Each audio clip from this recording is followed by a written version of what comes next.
Hello.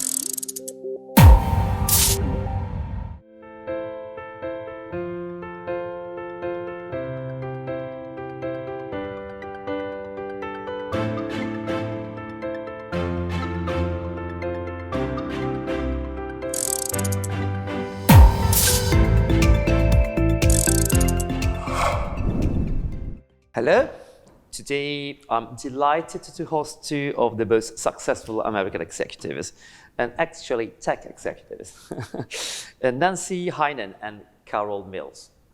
So Nancy, Carol, if I may, welcome to our college, and thank you for accepting the invitation to take part in this. This is a format we have for our college, which is a Links Talk, and we are going to talk about your life, personal life and career and professional life.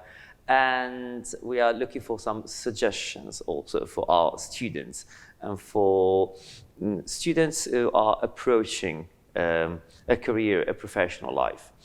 And we do believe, and I do believe that your experience is invaluable for that. So thank you on their behalf as well. And you have achieved, and you are still achieving actually, so much in your respective careers.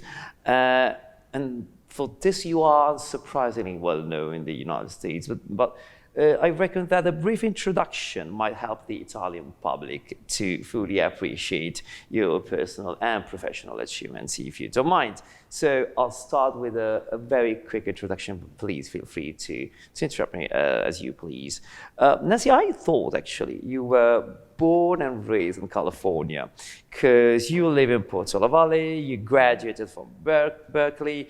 I'm impressed because you hold a BA in psychology and English, and then a JD from Bothell Law School from Berkeley. And finally, you work also and live in Silicon Valley, but I gathered you were from Midwest. So it turns out in California, there are 40 million people, and most of us are transplants. So I am a transplant, but for my family, we moved when I was in elementary school. So I had the great joy and pleasure of growing up in California and still remain there. Splendid.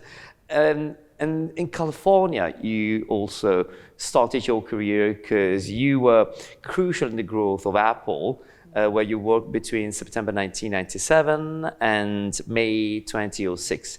If my memory serves me right.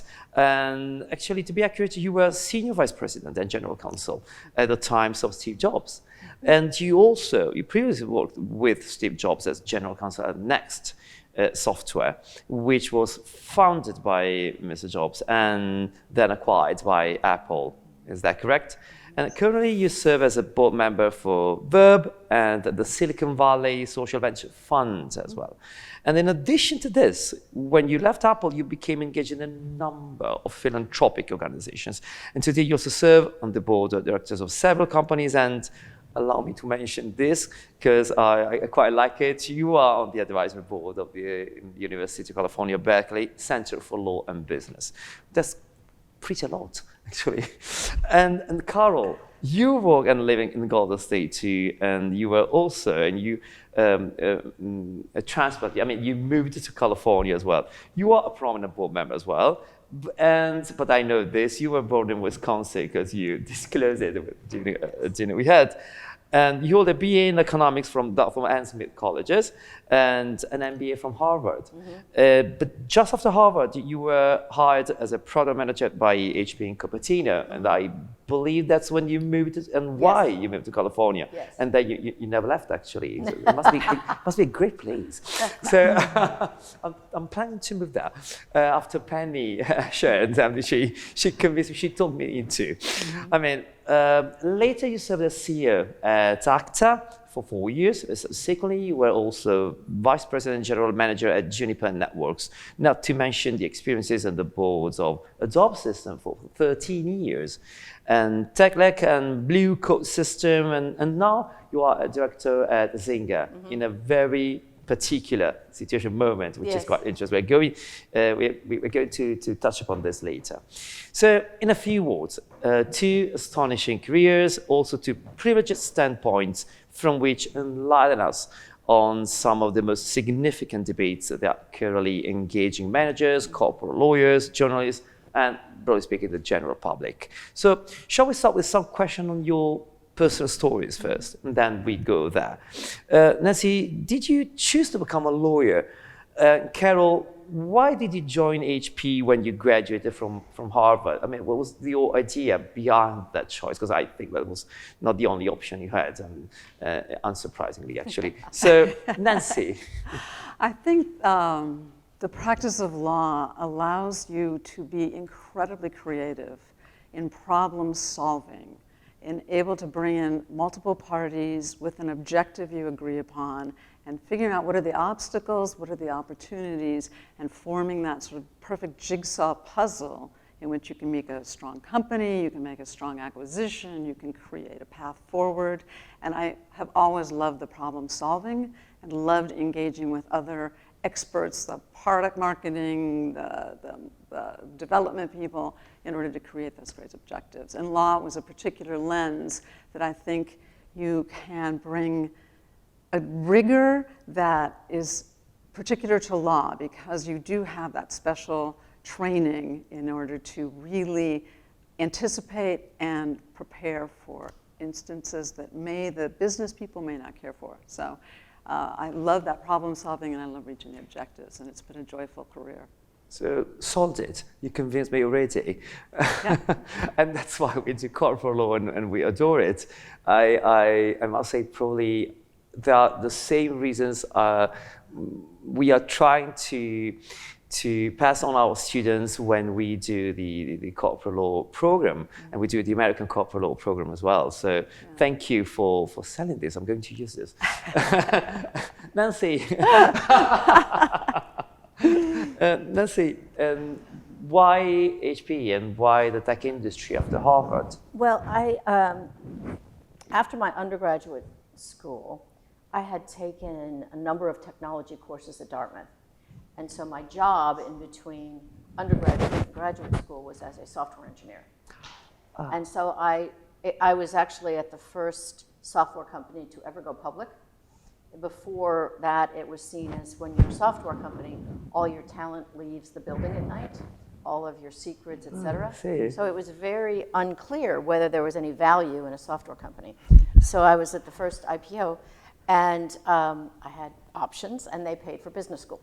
And I went to business school with the idea of, I've only done technology, maybe I want to leave technology. And then at Harvard, I decided that there were more opportunities for women in technology because it was more of a meritocracy, I perceived, than some of the older industries that had rules. And I thought maybe it would be easier to advance and easier opportunities in technology. And since I had grown up in Wisconsin and outside of New York, I wanted to go someplace warm. And Hewlett-Packard was very warm. And California, I won't leave California. I won't go back to the cold. And so HP, I actually was hired into HP to do software product management, but in between when I was hired and when I joined, they reorganized, as all large corporations do. That was my first reorganization, and I got assigned to a piece of hardware. Well, I knew nothing about hardware, and then I spent 17 years at HP, which was really a hardware company. So that's why I joined, and it turned out to be, a good choice. So you were more forward-looking than fortunate. I mean, than like, because you had a plan actually. You could perceive it. Might sound like a plan. It was a thought. Okay. More of a thought than a plan. And this is very close to the second question I was about to put to you, and probably you gave me an answer, because you both were, in a career, you are two women in a career, in even the tech industry. I mean, in times where the promotion of women in managerial roles was not exactly on the agenda. And how were the early stages of your career? Being a woman in that sector, and are things changing right now? And what's your opinion on this? And then Nancy, your opinion, please. I think it's much better than it was when I first joined. When I first joined this little software company that went public, I was asked during lunchtime I was a software engineer, and I was asked to relieve the receptionist at lunch. When she went to lunch, I had to answer the phones. And I was very bad at answering phones, very bad. I just somehow couldn't manage to push those buttons. And so I was relieved of that duty. But there was no man that was ever asked to do it. I was shocked. I was so shocked. But, that's the way it was. And that has changed completely. And Nancy? I started my law career in a law firm, and in San Francisco, I had a male secretary, and I was, a woman lawyer. And there were times when other male lawyers would come out, shove papers in my chest, say, I need photocopies of this, at which my secretary, Robert, would come up and say, I do that, not the lawyers. And there was shock. I mean, they just couldn't comprehend that I was the lawyer versus my male secretary. And it was very challenging. And I think there were opportunities that the men I worked with held the door open, and there were some opportunities where they really tried to close the door and prevent me from accessing it. So I then moved into a corporate law position. I wasn't thrilled with the law firm practice, private practice, and it was better in a corporation because they had sort of standards and grades of employment, and you had a greater opportunity, but there still was so much basic sexism, there was resistance, there was a lot of times that you just couldn't get in the room the way you needed to be. And so I think a lot of my time, and I know Carol's, is sort of beating down the door to get in and then to get that seat at the table and then to be taken seriously. And it was extraordinarily hard. And I think years ago we were the exception. Yeah. You were the only woman in a room, you Yeah. were the only woman, Yeah. the first woman to do this, et cetera. And that gets tiring after a while, being the first or the only. And now we're not the first or the only. There are other women in the room, and there are other women around. So it's much more comfortable, which I think is a lot of progress. Yeah, I feel like they kind of climbed on our shoulders to move up, and I'm grateful that the women and the men who support them are able to do that. It's part of your legacy, so it's absolutely comforting. It's also more fun. No, it is. I'm a big believer in that work. Do you imply that men are boring? No. No, but together. Because I do believe it. You believe men are boring. I work with women much better than with men. I mean, You must have sisters. Do you have sisters? no, I don't. I'm so sorry. I'm so sorry. Yeah, I know. So am I. And that's why I work with Women so women. well, Yeah. yes. Yes. I have 3 brothers, and I think, that makes you more, it's easier to work with men when you have brothers, because they don't at least punch you. Your coworkers don't, The most of the bosses of my life were women, and the president of the college in Cambridge, she is a woman. She's a fantastic woman. So maybe it's just like all. Yeah. Maybe this is true. I think that's great. And they give you room. They give you space. They allow you to express sometimes more than. Okay, this is my personal opinion. I shouldn't be interfering. We'll endorse it. I've got no We will problem. endorse that women are exceptional leaders. And talking about when you moved to the corporation, to the corporate life, and you worked with Steve Jobs for 12 years. I did. You know this question was coming. I mean, We've got to show her scars. She's got those- so how was it? Would you please share some memories? Certainly. I mean, an extraordinary human being. Steve Jobs was an extraordinary human being. And you've all heard there's something better or for worse, but really had the ability to envision where technology could go, but it was never just about the technology. It was how were you able to create devices, software, services that were compelling. That was a word he would use. And in technology, often it's what we'll call speeds and feeds. How fast is this computer? How much is this? Are we 4G, 5G? And he was about creating that value and the expression of something that allowed people to be empowered. And it was very much, how do you bring technology that doesn't intimidate, but empowers and is easy to use, and yet is powerful. And that vision was part of it, but really that word compelling. And he was asked once at a meeting when we had introduced some new iMacs when we were first trying to save Apple. And someone said, well, what did your focus groups say about these computers? And he just looked puzzled. And he said, you know, if we did focus groups, we'd be Dell or Compaq or HP. We give our customers things they don't expect. We want to delight them. And that sort of ethos of saying, what are we doing that is unexpected and empowering? It permeated all we did. I mean, it really was that higher calling, and it really was technology married to humanities, because we never forgot the human side of how products and services were to be used. So it was extraordinary in that regard. So surprise your customer, be disruptive. Delight them. I mean, who uses delight in a tech CEO? Delight and compelling, those are not the words you tend to hear, and yet that was how he inspired both his workers and the customers whose loyalty was so profound. Those were the years when the first iPhones were going to be imagined designs, and which was a revolution. Right. It was. It was so difficult to compete against Steve Jobs because everybody else's was ordinary. You know, you go through the regular product management, product vision, et cetera. Speeds and feeds. With no brilliance. No brilliance in there. And then this product comes out, which becomes a revolution. And how do you compete against a revolution when you're ordinary? It's so depressing.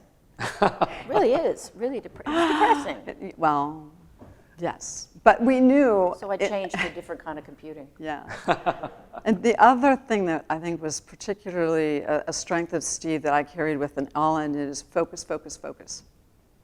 And he would say, we are most proud of the things we did not do as much as the things we did, because always the mindset was, what is uniquely Apple? What can we do that brings that Apple brand and that magic to a product? We weren't first in iPods. There were plenty of MP3 music players. Sony owned that market, and then we re-envisioned it with an iPod. There were plenty of phones out there before the iPhone, but how do you re-envision it in a way that carries it forward? And that was the beauty of a magician like Steve.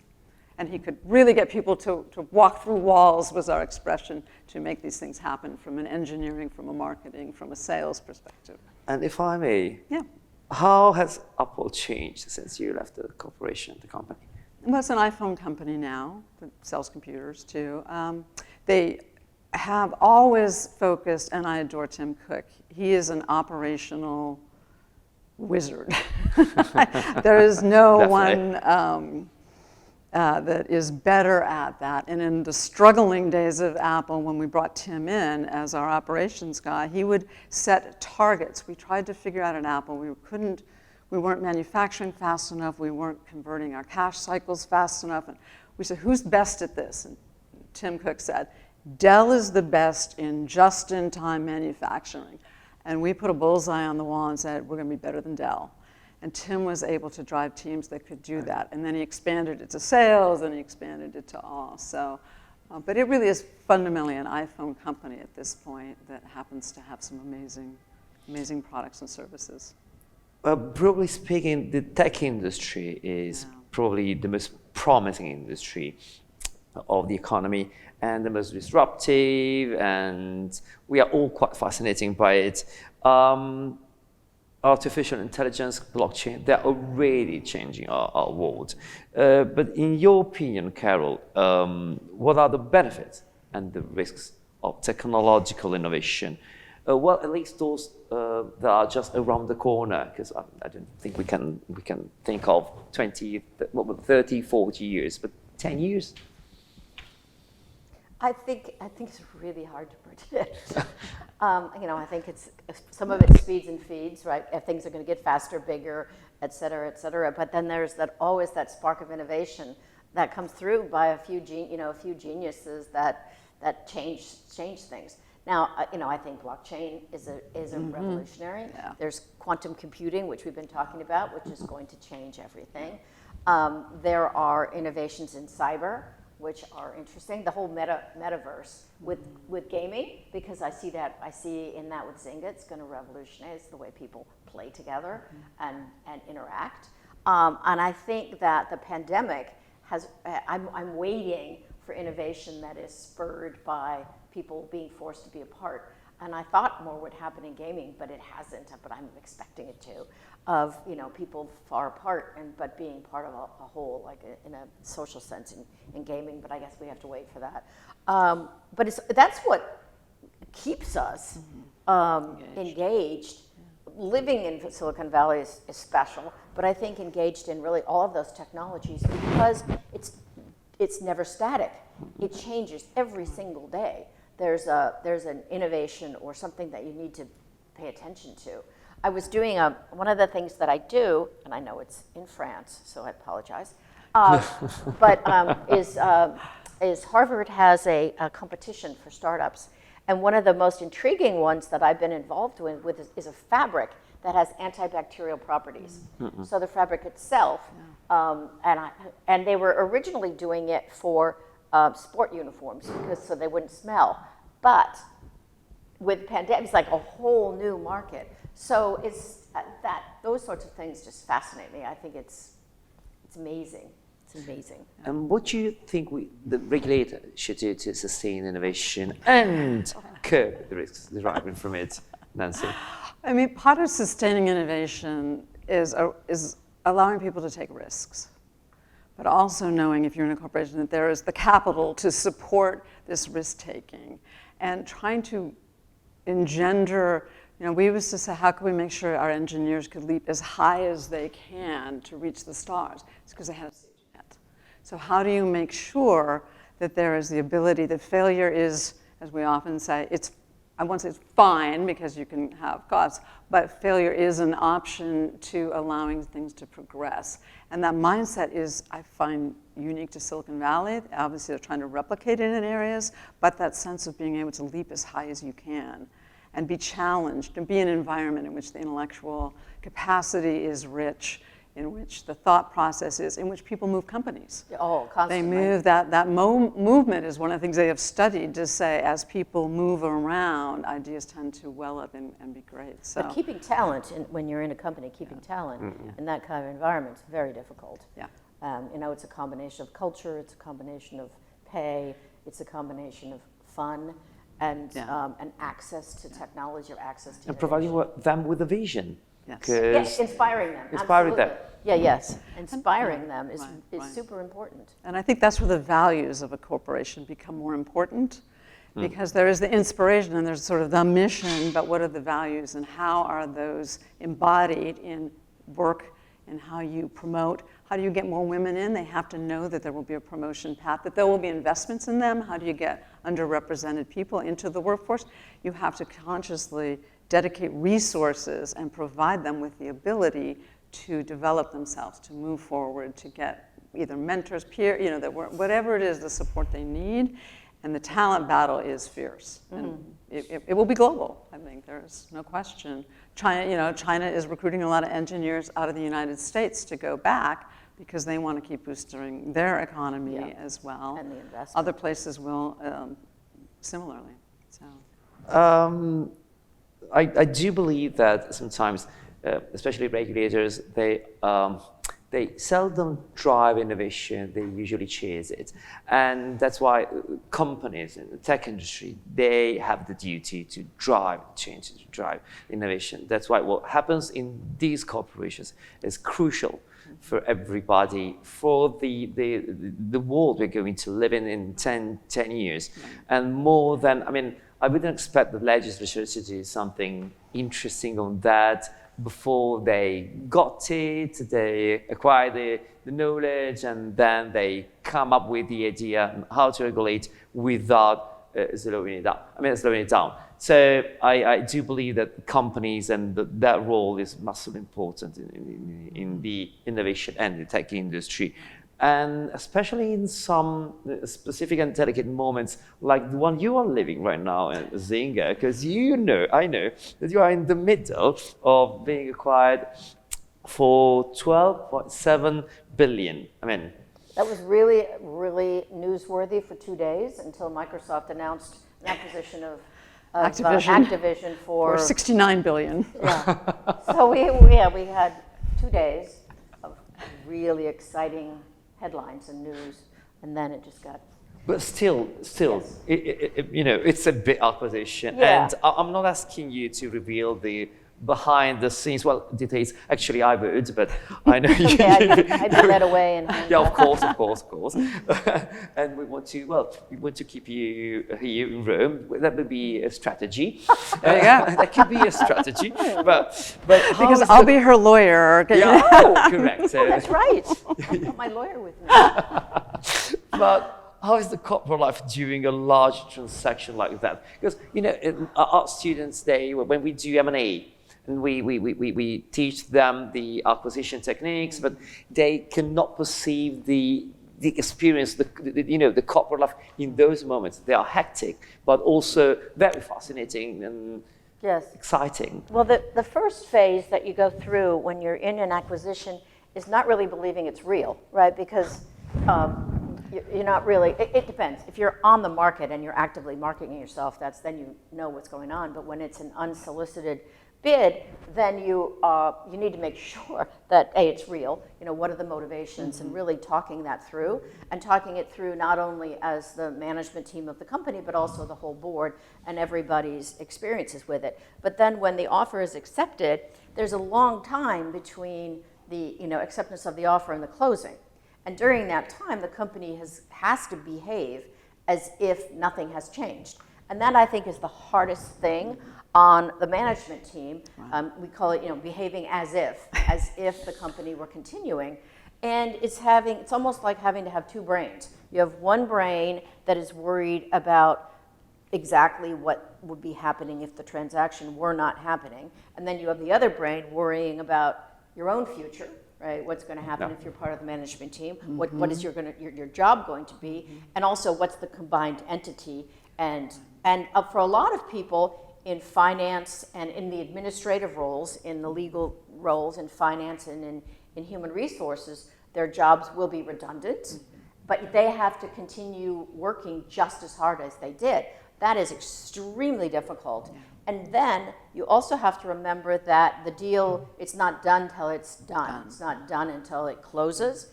And anything and everything does happen.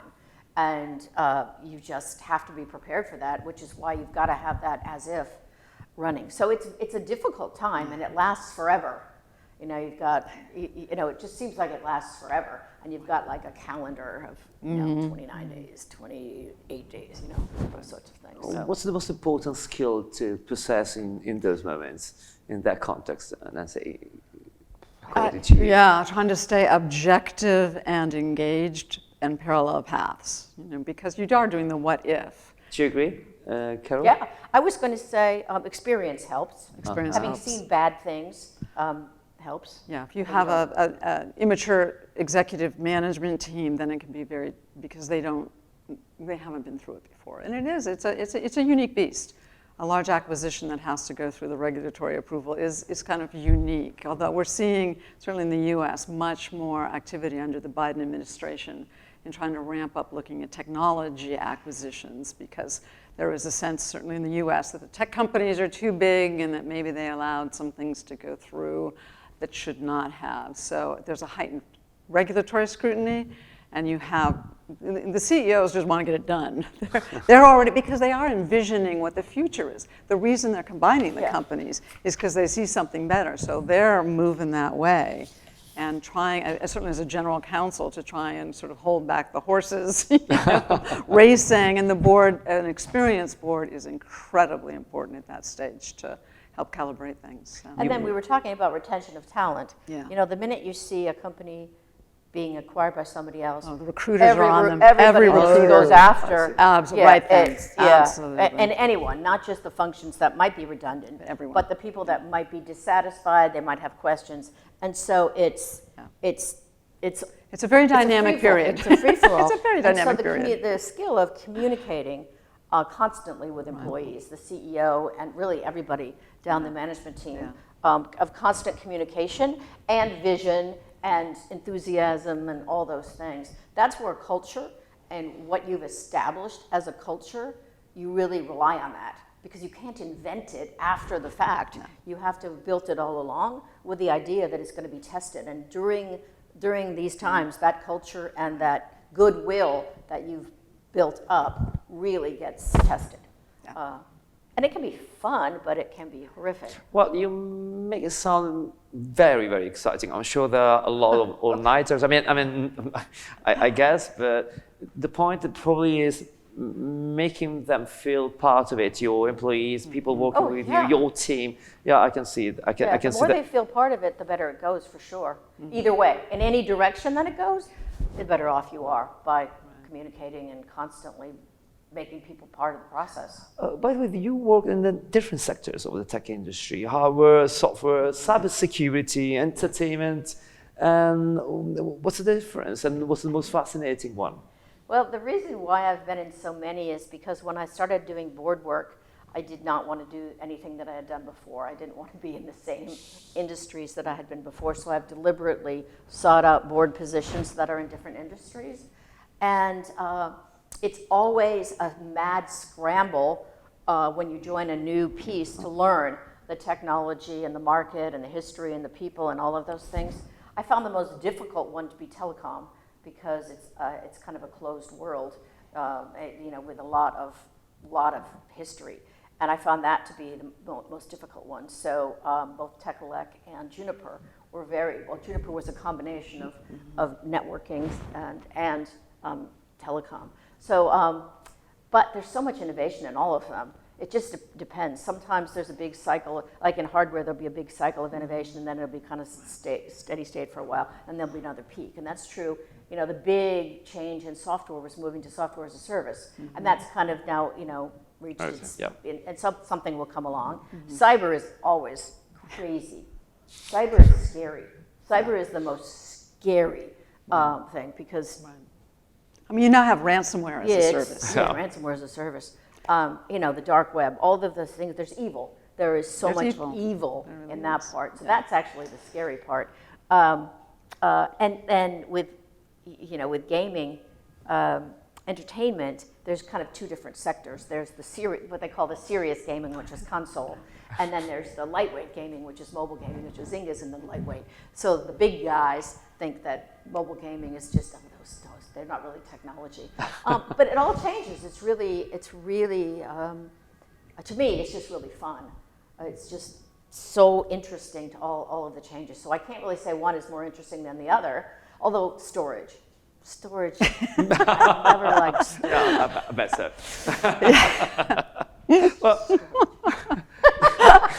I've never done a board job in anything related to storage. It's like,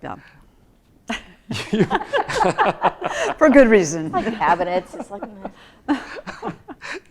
Okay, we might cut this as well. No, okay, there will be no cuts. It's one take. Anyway, you mentioned the corporate culture, and so I'd like to talk about your commitment for diversity and inclusion. Silicon Valley has been characterized by a strong male dominance for years, and has sometimes been criticized for its toxic environment. And it's an expression that's being used about Silicon Valley. Is this true? It's part legend, or how are things changing, Nancy? Yes, it's true, and yes, it's changing. There is a greater awareness and a greater ability to call out corporations that are behaving badly, but it is still the individual who often suffers through the toxicity. And they may not feel that they're empowered enough to have a voice. So I think you lose a portion of your workforce because they can't operate and they don't feel like there's someone to help them in that process. So it is, yes, better, way better than when we started, oh my goodness. But there's a long way to go. But there's still such a movement towards diversity, equity, and inclusion that it is a movement, it's not a moment. And so for that reason, I'm optimistic as we look at that next bench of people coming up. I think that's where Carol and I love to spend time with students or others how are they helping to build that so they know they have a voice, they can overcome that. And we've seen a lot more, the Me Too movement was a very powerful part of allowing people to have their voice validated and the support that came around it. But that tech bro culture is very real, and it's just diminishing to some degree, and the more women leaders we have, the better we'll. But actually, you live in California, and California was the first, in 2018, was the first US state to introduce a mandatory board gender quota for all the firms headquartered in the state, which is massively important in the United States. I mean, we had it in Italy, but I know that the federal legislature and the state legislature, they're not very inclined to introduce those kind of limitations of the quota in the US. So that was massively important. California's policy is based on the name and shame mechanism, basically, because you have fines, but they're not very significant, to be honest. And this year, NASDAQ, they adopted a specific rules on the diversity and inclusion in boardrooms. These rules, I must say, quite surprisingly, raised some criticism, even in the academic world. And what's your opinion about it? I think it's made a massive change. I was very surprised that it happened, and it's made a huge difference in the inclusion of women. And when I first became a female board member a long time ago, I didn't really understand that it was important to people in the company that board members were women. And then I took it upon myself to become an advocate and get to know and sponsor women executives in the company. And I found that it was more important than I thought as a role model, as an example. And that really led to me doing a lot of things with coaching women and helping women and advising, et cetera. When I'm on the board of a company, I go out of my way to encourage and get to know women throughout the company to really help them advance their careers. And it's very rewarding. And I think the more women there are in the boardroom, the more examples there will be for that.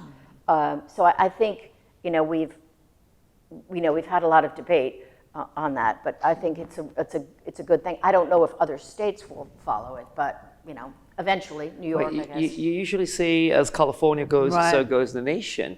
So let's hope. This works for this case as well. But I'm sorry if this question might sound naive, but I do believe it's important to state it again. Why does diversity matter in business? I mean, in my opinion, there is an efficiency case also about this. What's your opinion, Nancy? There's no question that the results of organizations with women on the boards have better economic returns, they have better workforce environments. I kind of think that debate's over. I don't think so. I don't think that debate's over. I think people who are in the bro cultures and lead them believe it's a bunch of mamby-pamby, silliness, and that it's part of the woke culture and part of the part of the softness of the evolution of that, and it's really not competitive, and that they'd be much better off if they didn't have that goal. So it's just a tick the box, what is it called? Lip service? Lip service to it.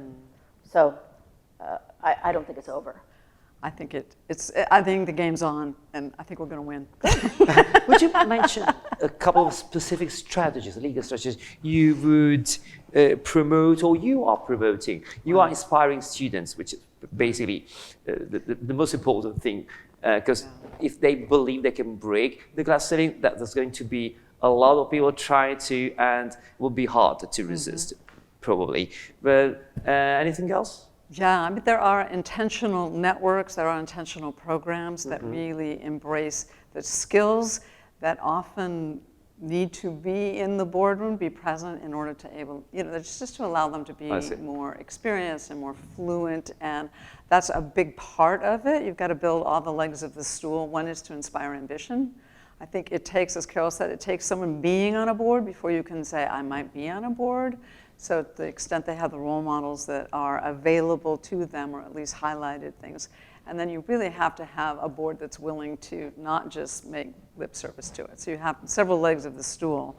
But I think as more companies progress on this, I mean, all the time I was at Apple, I was the only woman on the executive team, and we had 0 women on the board.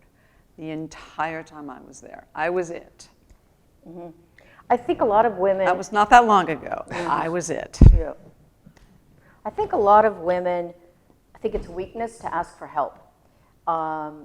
And they think it's proving that they don't deserve to be somewhere or they haven't earned it.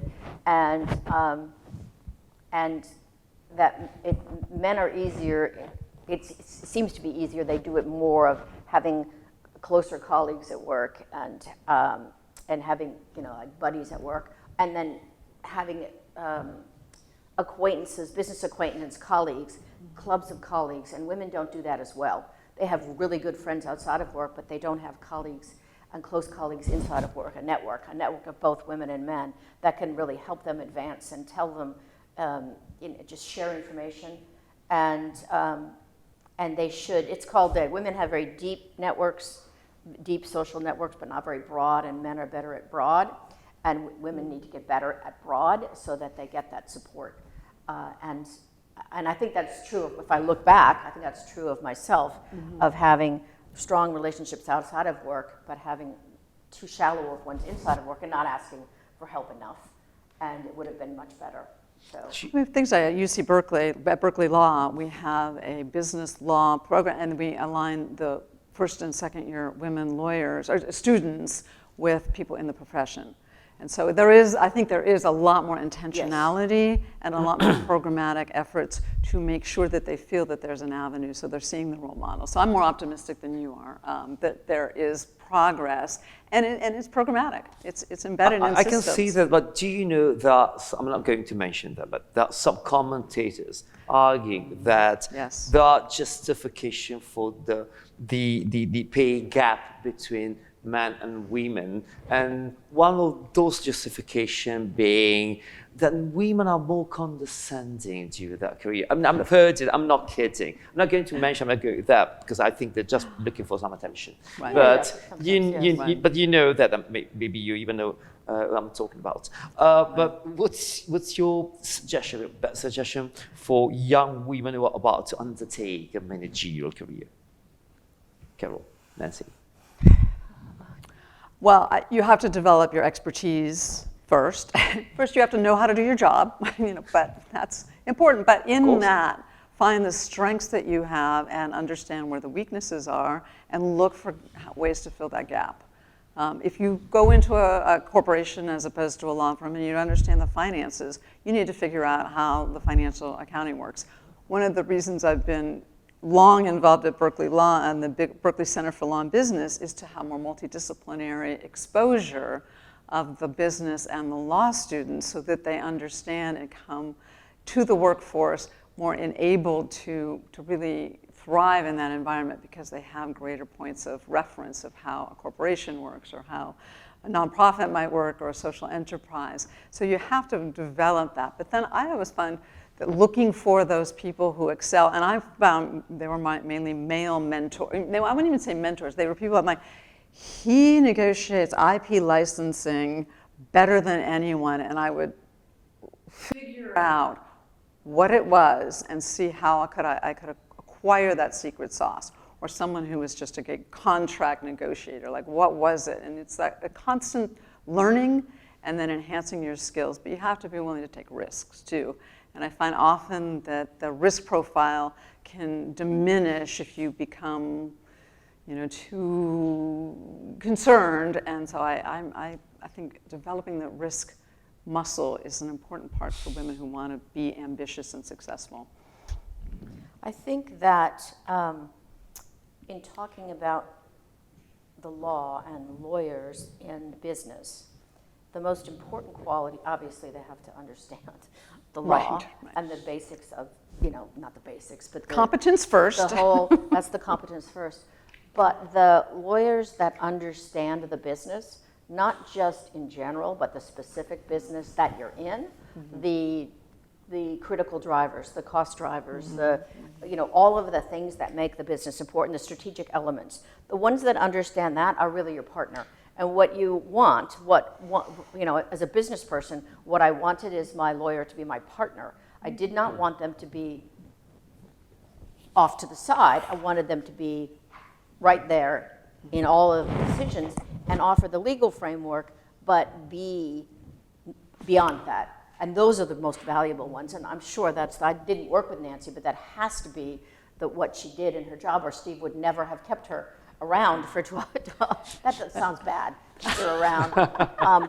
But she wouldn't have survived. We worked well together for 12 years. She would not have survived unless she brought that value in every single meeting, every single day, and really, and not day and night, because he had a habit of calling at all hours of the day and night. Yeah. And I think that's a critical element. And if you don't have that desire to be part of a business, then being a general counsel is not the role for you. Being a specialist is fine. And she's absolutely right. Finding the best litigator. You want a litigator that is like a shark, that paces the room like a shark. Or you've got, the M&A people and those sorts of things. Their specialty, and you want the best, and you don't really care if they understand. But your partner inside a corporation must have that quality. This is interesting because you mentioned values and inspiration and influence. And I know that you do this for students, but my question is, the person who had the most significant influence on you and your life, Nancy, Carol. Oh, gosh. Well, you brought Steve Jobs to mind for this conversation. And there are moments where I can still, in terms of influence, not just business career, but an approach to life, because there's things I've talked about. What is your risk tolerance that I'm conscious of now? How do you play things to an end when you anticipate where things could go right and wrong, and where do you want to go? There's just things that I bring to the social entrepreneurs that I work with that are just framed in a way that is about achieving an aspirational goal, but making sure you've got the process to go. So I love that aspiration meets execution, and that was something I think I really learned from Steve in the business environment, and really take to other things too. So having raised him earlier, I'm going to stick with that one for now. And what about you, Carol? I think as I get older, the person I think that is most inspirational to me right now is my daughter. She works at Facebook, and she's very artistic. She's a UX designer at Facebook, and so she's been always very artistic. And I come much more from the math, science, computer science structure background. So, the world of arts has always been a magical, strange place to me. So seeing her grow up and seeing that and having that marriage, and now I serve as a kind of a mentor and coach for her and all of her friends from high school, and they're now in their 30s. And, they're in that shift of individual contributor to manager to senior, et cetera, and seeing them go through the same issues of how do you prove your managerial competencies, how do you negotiate, how do you do all those things, and seeing the experience she has versus ours, because it's easier. Facebook is a much more inclusive company than some of the others have been, and seeing what she doesn't have to face, but seeing what she does have to face, and how hard it still is. And that's very inspirational and keeps me really very lively. And also keeps me current on the cultures of different companies in the Valley. So that's a nice thing. Nancy, since 2006, you are engaged in several philanthropic activities. The question is about the give back culture. I think you are immersed into, and I think you believe in that. Do you think that the new generation is more sensitive and inclined to the give back culture? And this is connected to the next question, which is how we can make capitalism better, which is an easy question. So the give back culture and new generation. Right. I mean, one of the great joys is to watch people, I've spoken a lot about risk, is to watch the social entrepreneurs. Some are in nonprofits, some are in for-profits, but they are aligning with some other purpose. And they are determined to take on the hardest problems. And so I've been blessed, I think, to really have the opportunity as a venture philanthropist to help build and scale organizations where there is where capitalism isn't going to work because the need is too great, and then work with other social entrepreneurs where there is the potential to create a market that eventually will become a for-profit, and then further on the spectrum where they're aligning their interests and their values with a profitable business. And that spectrum gives me hope because people are plugging in at every level. They need different capital needs, different risk tolerances at different parts. In my mind, philanthropy should be the biggest risk capital because you're giving them money to try and solve something nothing else will do. But then there are, look at the climate change issues. There's so much creativity going in that's dedicated to that. There's there's issues on all of them. How do you measure impact? How do you make sure, ESG is information. I'm 100% behind moving it forward. I do think we have some things we have to overcome. But I think those young people, and some are even mid-career changing, are the ones that make me most optimistic in a world that is somewhat dark right now. Do you believe in the ESG approach? Since you mentioned it, I mean, it is something important, and as long as it can give a contribution, I mean, I'm okay, I love it. I don't know if it's enough. Fair to be. Or it's just a fashion, and when the fashion is over, right. I mean, right. what's your opinion about that? How do we make a better capitalism for next generations? Nancy, Carol. Yeah, I mean, stakeholder capitalism, there's a lot of reasons to be cynical, but then you start watching the trillions of dollars that are moving there, and it is a nascent market, and there's a lot of people who want to consult and be paid to help you, and so it is not yet. It hasn't yet gotten the standards, it doesn't have the accountability, but it's moving in that direction. And to your earlier question on where are young people, they do want to give back. They're living in a world that's imperiled. Climate change is imperiling them. They may not want to have children because the world's going to burn up, and so they need to have that opportunity to say there is more than just a pure profit motive. You're always going to have capitalist pure profit motive, for sure. And there's a part for that too. But I am very positive that we really are, as the trillions move, going to attract greater energy, more inspiration. But we need, successful role models like anything.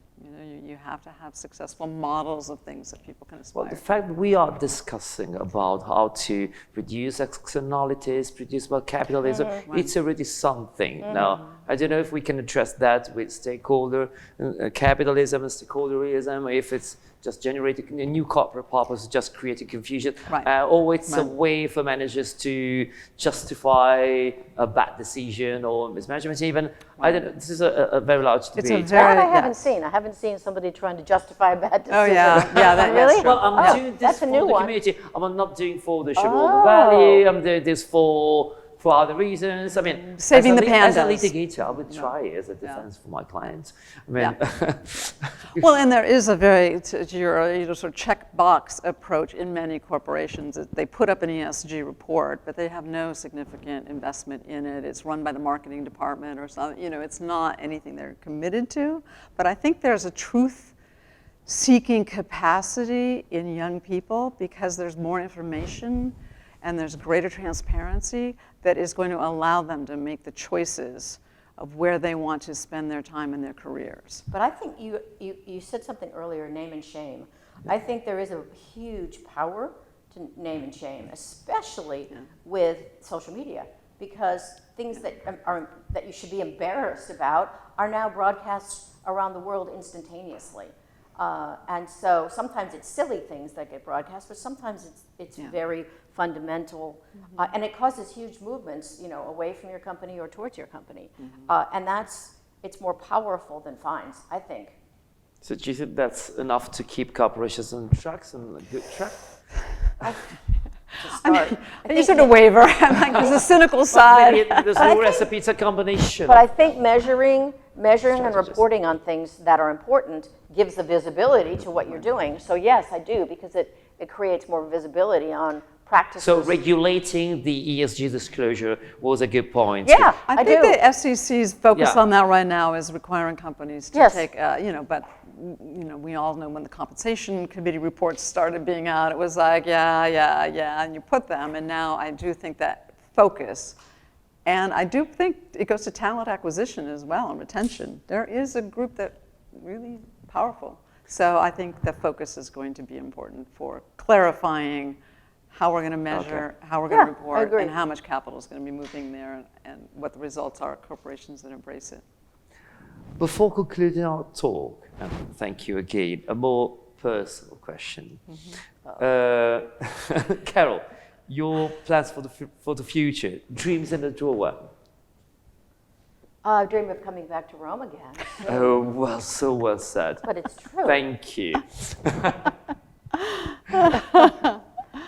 You can enjoy it. That is the truth. That was the first thing. It's a personal question. No, it's my husband is about to retire, sort of, and it's a new phase. I don't really know how to deal with that.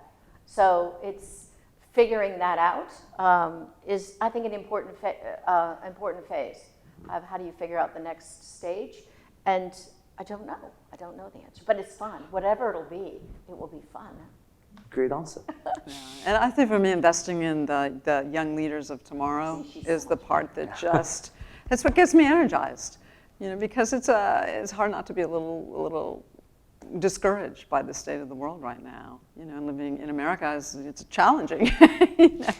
Nancy, this is actually the reason why I think we do teach. I mean, they believe we are giving them, our experiences, what we know, but actually they are giving us back so much. I hope they don't know that, but because they give us back the energies and a reason to go on, to discover, to start again. So they give back much more than we do actually give them. And I do believe in what you're just saying, and so thank you for mentioning it. But before we leave, since you mentioned Rome and Italy, I cannot refrain from this question because I'm Italian and I'm an Italian man, so we need to listen to this. Do you like Italy? Do you like Rome? And what do you appreciate about this country? And this is my favorite country to visit. Oh my gosh, there's never a moment where you say, Italy, yes. COVID has been obviously the passport was put away for a while, and then we've just spent 2 weeks in Rome, and the ability to go back layers and just appreciate how a modern city that's moving forward is built upon all these generations, and for better or worse, and things that happen. It is just unique. I mean, Rome really is a unique opportunity to just feel the pulse of the world. We live in a state, in a country where there's not really any history, right? If you were to dig into the ground, you would find more ground. There would be nothing there. And so the walking around and the idea of everything is built upon everything else reinforces that's true with all things. Our knowledge is all built on the past. Our progress is built on the past. Our experience and history and all of those things are really important. And I've also discovered that in Rome, it's okay to be old. Sometimes it's better to be old. So it's like, oh, that's wonderful. Which is not your case. So why are you interested in that information? And how's your Italian? Not very good, but I speak with my hands now. Okay, it's just. So va bene. Panza, I learned panza. Un cappellata e un cornetto con crema. My breakfast in Piazza Navona. Very well pronounced, actually. So, Nancy, Carol, thank you for your time. Thank you for your suggestion. This was great fun, actually. Thank you for sharing your story and your wisdom. And since you like Italy, you like Rome, and we do like you a lot, please come back very soon to Rome and our college, because you will be always welcome. Thank you very much indeed. Thank you so much. It's been our pleasure.